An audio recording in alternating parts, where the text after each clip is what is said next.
Welcome to the Giving Garden podcast, where we explore how small acts of giving can blossom into lasting change. I'm your host, Martina Halloran, founder of the Giving Garden and CEO of Dr. Hauschka Skincare USA. In each episode, we highlight the power of giving, whether it's time, kindness, or resources, and how these acts can transform both lives and whole communities. Join me as we explore the ripple effect of giving and its lasting impact. Today, I'm honored to sit down with a leader whose work has reshaped the fight against hunger in Massachusetts. Erin McAleer, the president and CEO of Project Bread. Erin's passion for social justice isn't just professional, it's deeply personal. Growing up with her own experience of food insecurity, Erin understands firsthand the urgency of ensuring everyone has reliable access to healthy food. Since joining Project Bread in 2017, she's leveraged her experience into action. Her collaborative approach, working with schools, health centers, and government agencies, reflects her belief that hunger is a solvable problem when we all take action together. Erin's professional background is just as impressive, spanning strategic roles in state government, to leading strategic initiatives for Be the Change, Inc., to teaching at both Simmons and Boston University's School of Social Work. Her expertise in policy, advocacy, and systems change has made her a formidable force for good. As she puts it, hunger in Massachusetts is simply unacceptable. This is a solvable problem, and all of us can do our part. When we all take action, we exercise our collective power. Erin, welcome to the Giving Garden podcast. Thank you so much for having me on today. I'm kind of in awe. I have followed Project Bread for a while. It really is an honor and a privilege to be able to sit with you and have a conversation about food insecurity and bridging the food gap. So you've been leading Project Bread since 2017. Yep. So that you've been there a minute. Yeah. Hear the story of how you became involved in this work and what has inspired you to take on the challenge of ending food hunger in Massachusetts? Yeah. Well, first, I would say this is an issue that's always been deeply personal for me. When I was 5 years old, my mother left an abusive marriage and quickly, raising three kids on her own, her own income became very, very challenging. And we became food insecure almost overnight. And what I remember most about those years was just how stressed she was as a parent, not being able to meet that most basic of human needs for her kids. So it's an issue that I have unfortunately experienced. And, I don't want any kid going through what I went through. And I definitely don't want any mom going through what my mom went through. The other thing that brought me to Project Bread is that I know that this problem of food insecurity is only going to be solved through policy and systemic solutions. And my background is in policy. That's where I'm a social worker, but I spent most of my career doing policy work. And what drew me to Project Bread was, while the organization is focused on helping people today who are food insecure, we're directly serving over 30,000 households a year. We are also always have our eye on the ball of how do we prevent this issue in the first place? And how do we do that through large scale systemic change? So the mission and the approach of Project Bread also really drew me to this organization. You've said a couple of really important things, that it's systemic change that's needed when you really look at the problem. I think oftentimes people oversimplify or they misunderstand food insecurity. And that is the intention of a lot of the work that I do, is to help people understand what food insecurity looks like from a variety of lenses. I too have come from a food insecure household where, having access to free lunch programs was critical. And where I am at this place in my career, I'm a testament to, if you can fix and if you can intercept that train that can go very fast from 0 to 10, like you said in your household, how can you really impact that and then see systemic change? And then you see people thriving and flying at a whole different pace and contributing in a societal way. From my perspective, I think that oversimplification is where people get the story wrong. Yes, I completely agree. And from your perspective, I know I have a lot of ideas of the misconceptions. Yeah. I think when people hear stories like ours, they get really uncomfortable, and it's not comfortable. And trying to normalize these conversations and helping people understand what food insecurity really looks like, I think is part of that long-term solution in helping that conversation help clarify what is really happening? And from your perspective, what are the biggest misconceptions people have Mhm. about hunger, especially in a state like Massachusetts, which Right. is relatively, when you look at the cost of housing, when you look at the cost of education and property value, it is a relatively wealthy state. Right. I think the biggest misconception is this false narrative, and we're hearing it right now, that people who are food insecure are out of work, they're lazy, they don't want to, they don't want to be contributing members to society. It's a moral failing, it's all their fault. The reality is, in Massachusetts, people who are food insecure really are in a few categories. One, they're working, but they actually just don't make enough to get Mhm. by, right? They are working, I would say, more than 40 hours a week. They're working 60 hours a week, 80 hours a week, and their wages are just not enough for them to get by. So they are trying so hard. They don't want to be in this position, but the reality is, between their wages and the high cost of living, they're there. The other big category is their kids. These are children who Mhm. are food insecure. They're living in these households with parents who are struggling to get by. And then there is a category of folks who are out of work, and those are senior citizens, people with severe disabilities. And then there's often, I would say, caregivers, right? And Yeah. caregivers are often facing this challenge. And I really believe if people sat down one on one, they would sympathize and empathize and probably make the same decisions that a lot of caregivers are making. For example, I was talking to a woman recently who had a thriving career, and her husband got cancer and he needed a caretaker. And so he lost his job, and she wanted to be his caretaker. She wanted to be there for him. And that's an example where people in Massachusetts that don't have a savings and are living on the edge, one catastrophe, like a cancer diagnosis, means they're out of work and now they're food insecure. So I think the misconception around work is probably the biggest one that we face out there. When people are engaged in this conversation, because it is uncomfortable, the assumptions just start falling into Yeah. place and creating your own narrative so you're comfortable. That's been my experience in talking with people and engaging people. Your personal experience with food insecurity shaped your leadership approach. In an organization like Project Bread, I think it's not so linear to be a leader. How has this really shaped how you lead the organization every day?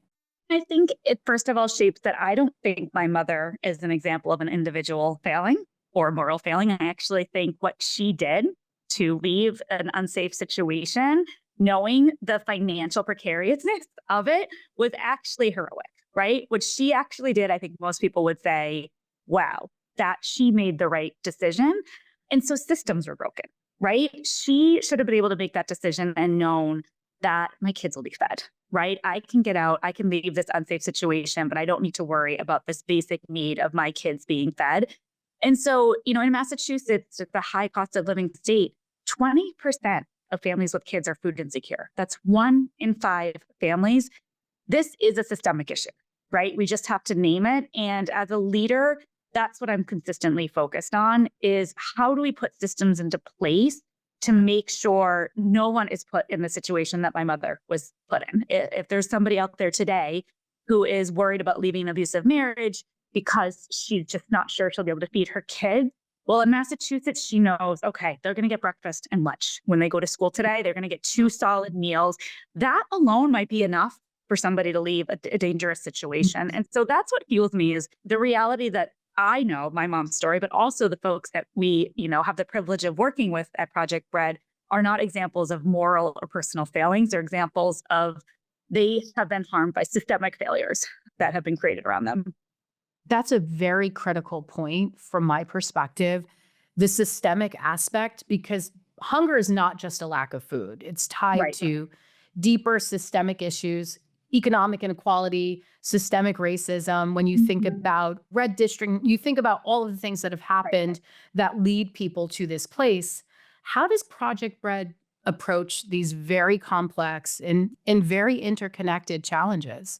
I think that the number one way we approach it is first naming that it's a systemic issue and then leading on systemic solutions itself.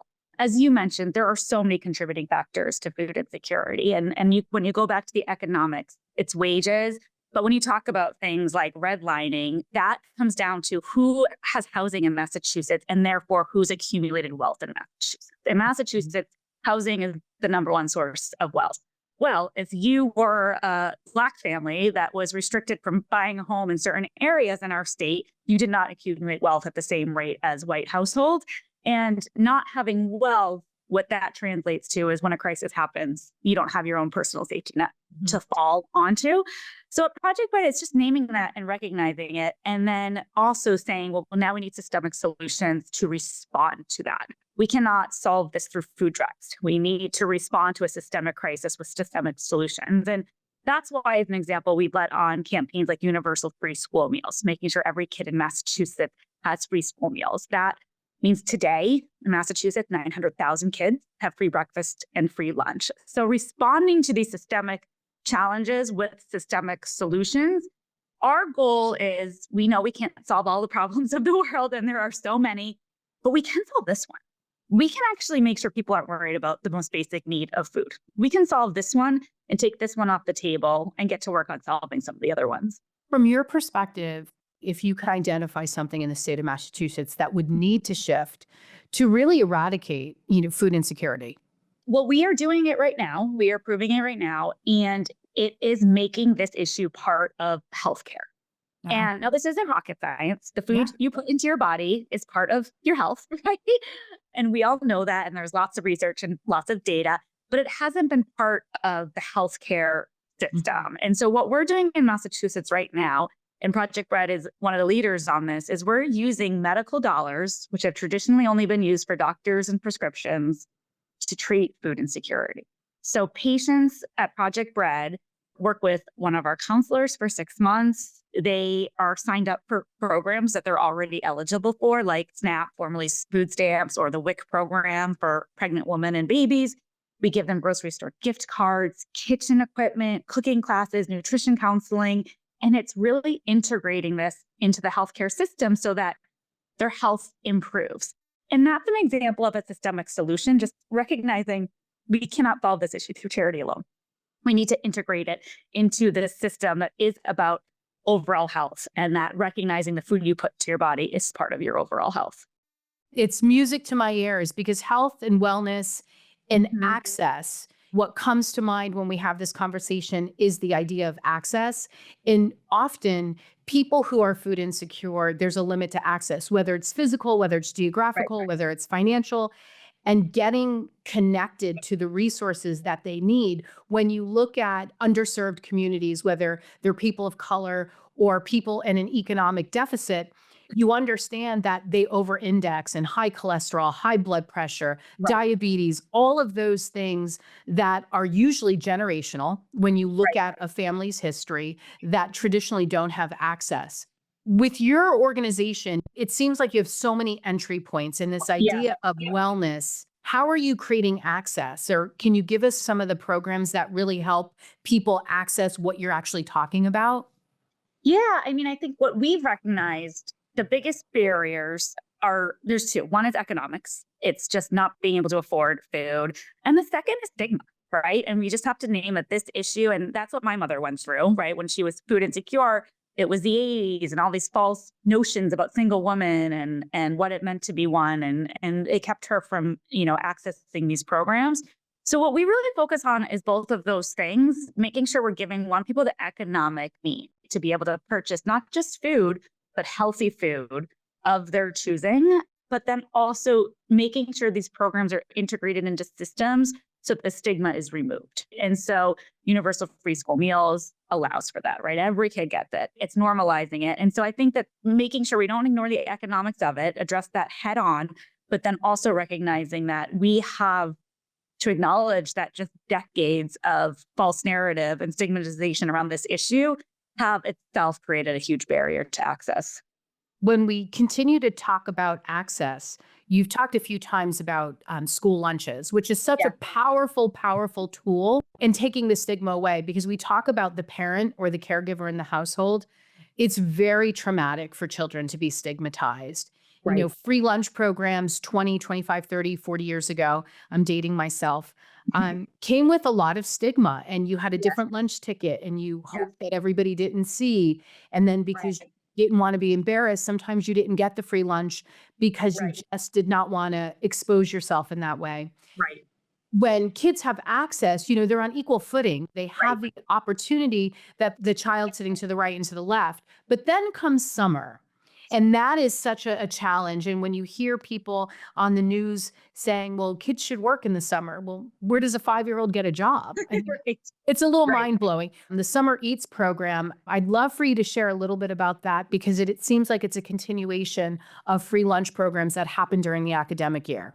Summer is a really concerning time for childhood hunger. Again, I said 900,000 kids today get access to free breakfast and free lunch. Well, then when summer comes and schools are closed, how are they going to get those 2/3 of their daily calories? So what Project Bread does, we run the Summer Eats program in partnership with our state Department of Education. And simplistically, our goal is to make sure food is where kids will be, right? So we can name it. Kids this summer, they're going to be at pools, camps, playgrounds, water parks.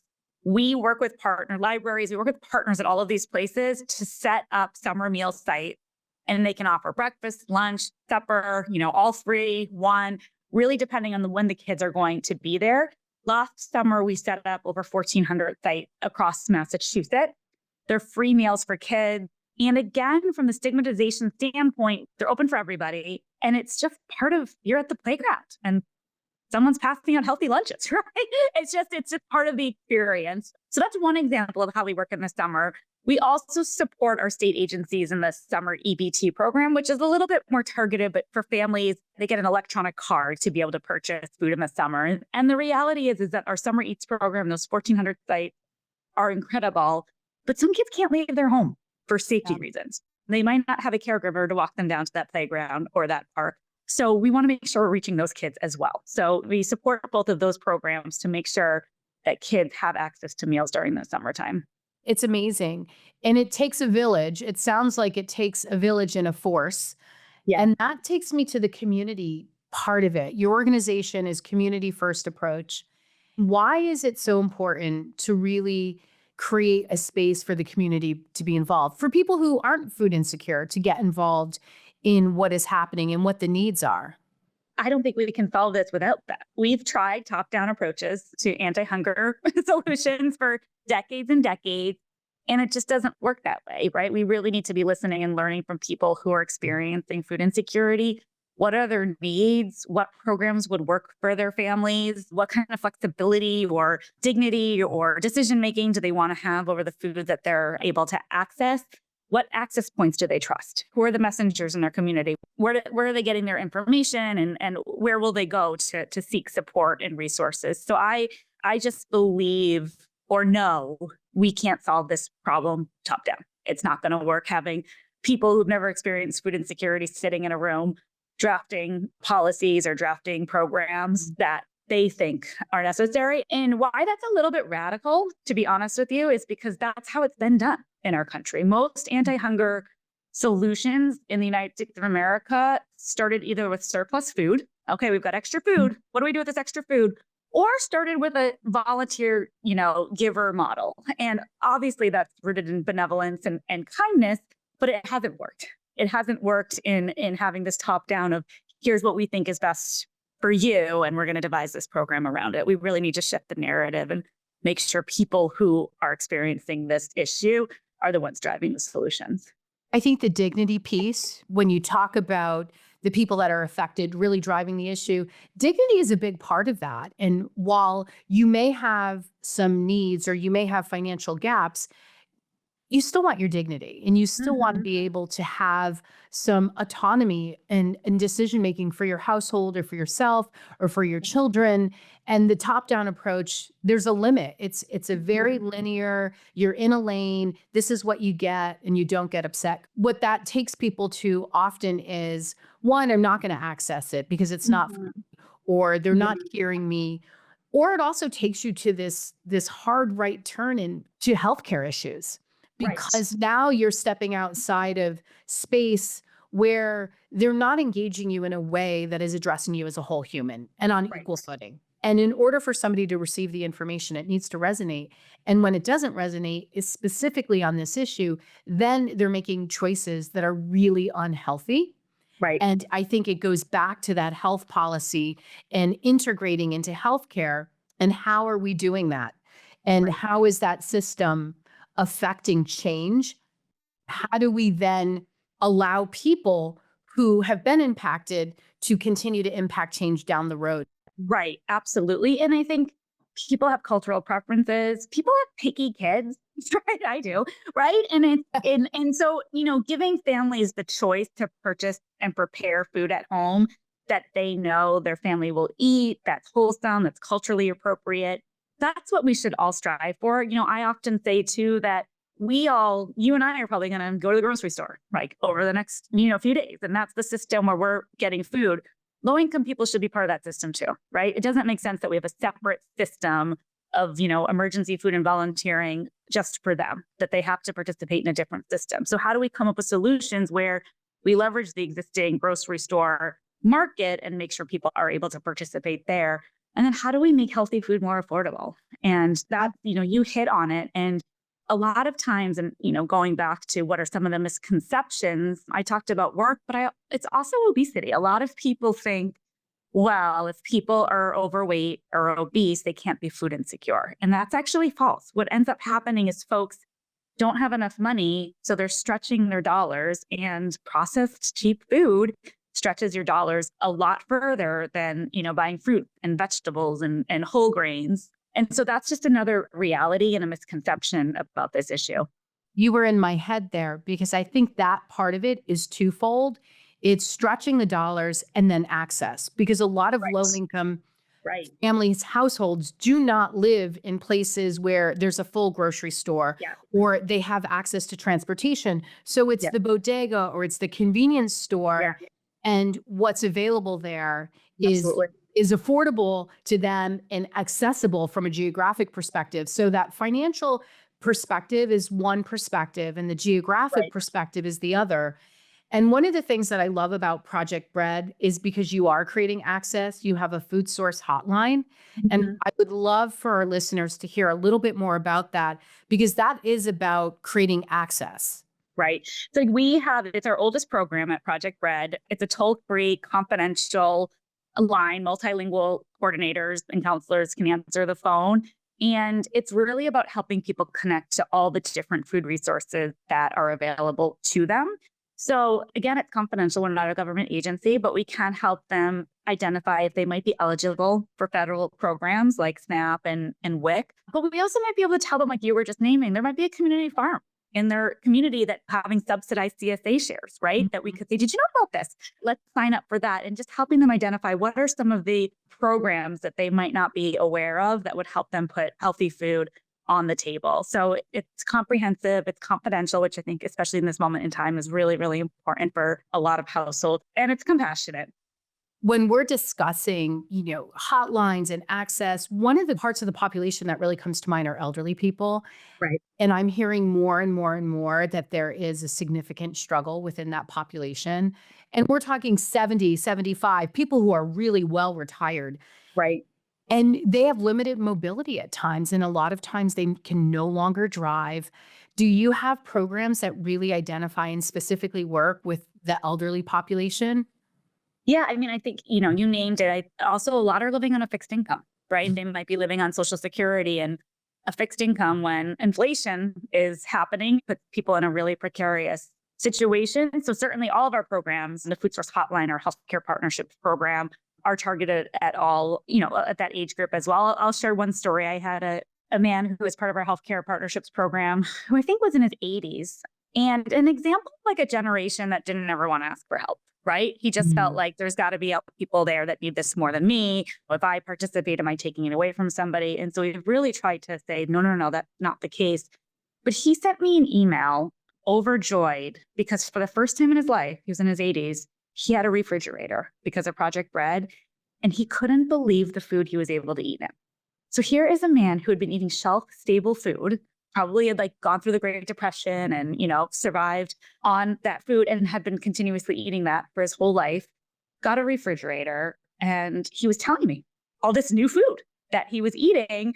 And obviously his health outcomes were improving, right? And so I think that what we do often find with older Americans is this: there's got to be people who need it more than me, or I can, I don't deserve it, or they're getting by without support it's available and it's going to help them. Mhm. And it's going to help the larger community. Having him healthy is better for all of us, right? And just letting him know that is important as well. Healthy communities are thriving communities, and Right. thriving communities make up a society. And Right. if everyone is thriving and everyone is part of that, to include the elderly people who laid the foundation of so many things that have happened Right. in our really rich culture and history, you can probably tell I'm a big proponent of access. Yeah. And in a lot of my conversations, I try to help people understand what that means.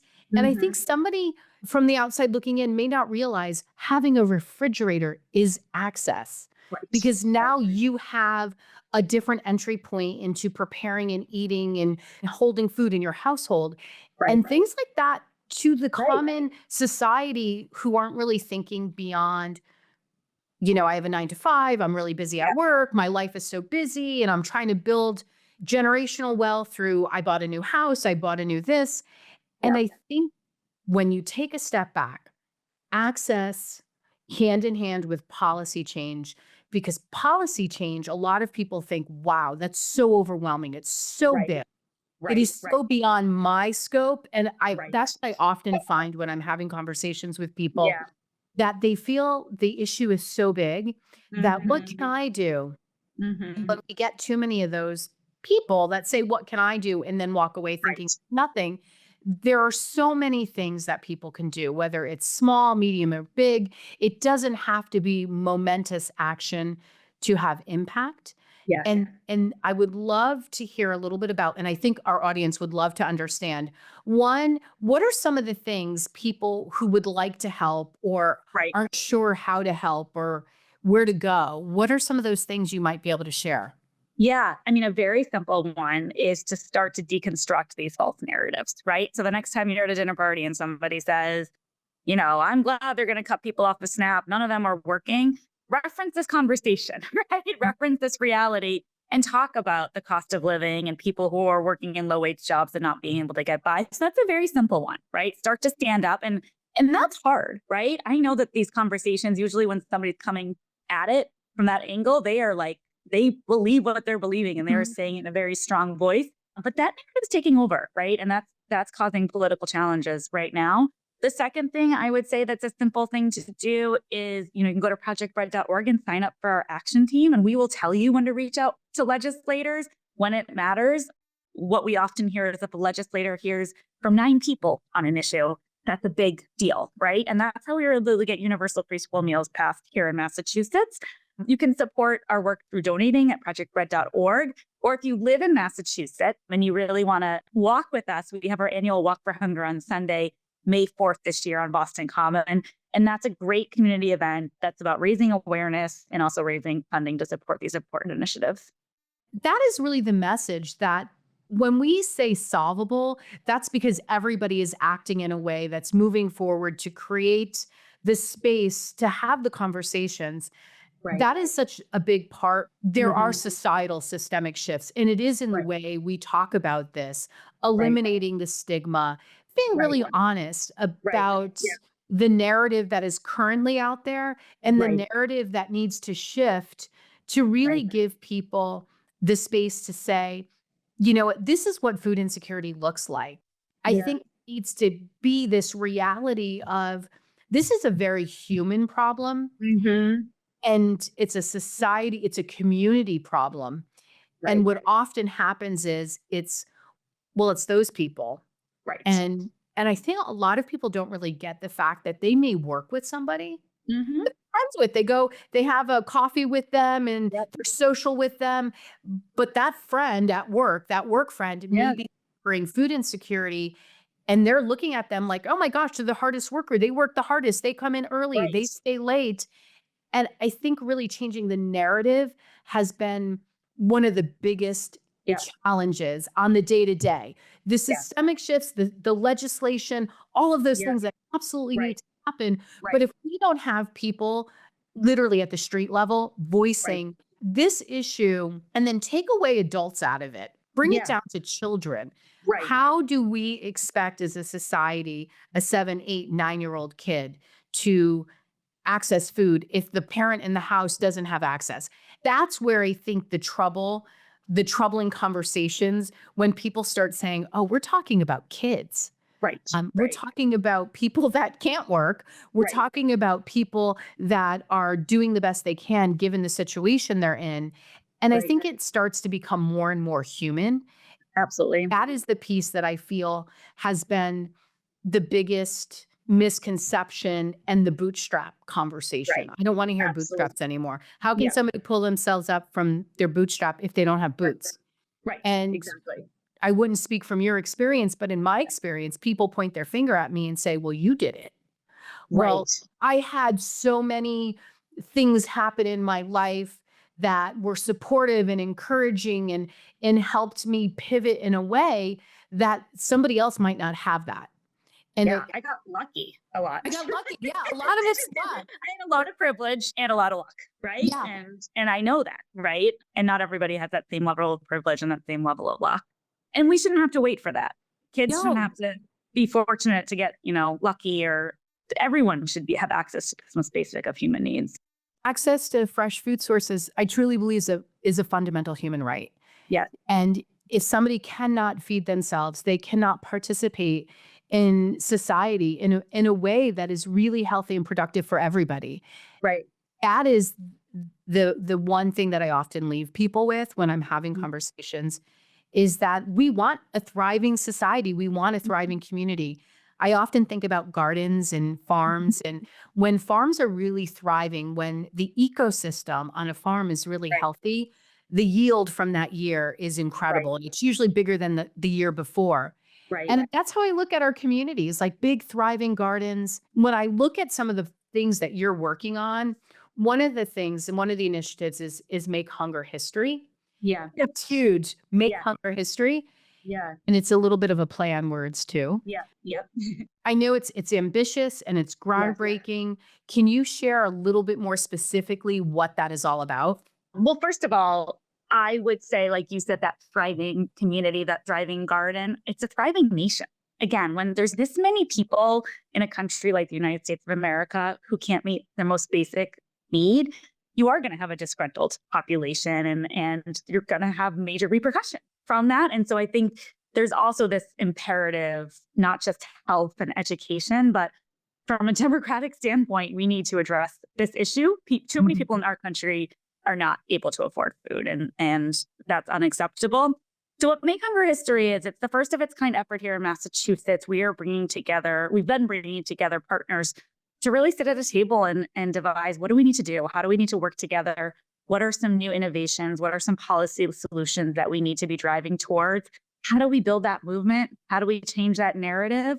So we have over 300 coalition members, and those include, the traditional anti-hunger organizations. Those include research partners, hospitals, health centers, educational institutions, really making sure it's businesses, a cross-sector collaborative. And then we have working groups focused on really specific pillars where we think there's promising solutions. So I spoke earlier about the healthcare sector, right? And so there's one group that's coming together and meeting about what can we get done in the healthcare space to permanently integrate this solution into the healthcare system. Another group is really meeting around, how do we change the message? How do we start to really how do we correct this narrative? How do we make sure people with lived experience are leading? They're the voices that people are listening to, and they're telling their own stories. And people are starting to relate to that and saying, oh, I get why she's in that situation. And I would have actually probably made that exact same decision given those circumstances too. So really coming together to work collaboratively, work collectively, and build this movement, and hopefully Massachusetts can be the first state or one of the first states to demonstrate that this is solvable, and it has to be solvable, and we can solve hunger here in Massachusetts. Well, isn't that a great way to end? Yeah. Solvable. It is Yeah. solvable, not just in Massachusetts, but as a country. Yeah. Erin, I can't thank you enough Thank for the you. conversation.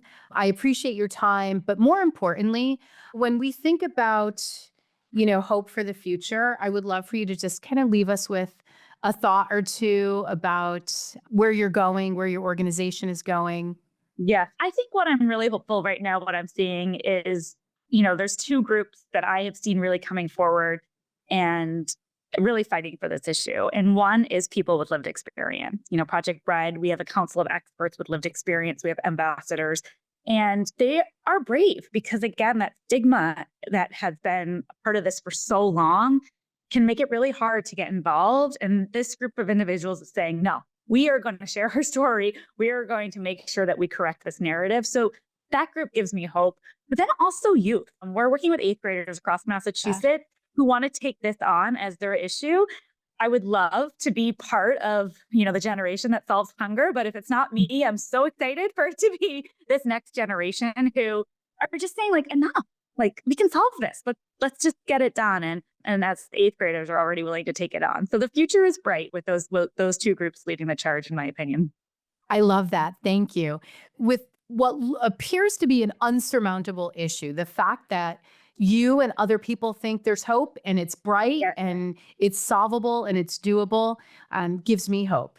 I hope our listeners leave feeling a little bit of that same sense of it is doable, it is solvable. So thank you, Erin. Thank you. And really thank you for the work. I think you've talked about a lot of people being brave. The work you're doing is brave and it's not easy. And so I thank you. Oh, thank you so much. Thank you for listening to the Giving Garden podcast. I hope you're leaving inspired because even the smallest act can spark positive change. If you've enjoyed today's episode, don't forget to like, subscribe, and share. The Giving Garden podcast is produced by Edwin Batista and edited by Stephen West. A special thanks to Helen Polisi for her guidance and generosity. The Giving Garden podcast is brought to you by Dr. Hauschka Skincare USA, pioneers in natural skincare for over 50 years, and home to the Giving Garden loyalty program. Visit drhauschka.com to learn more.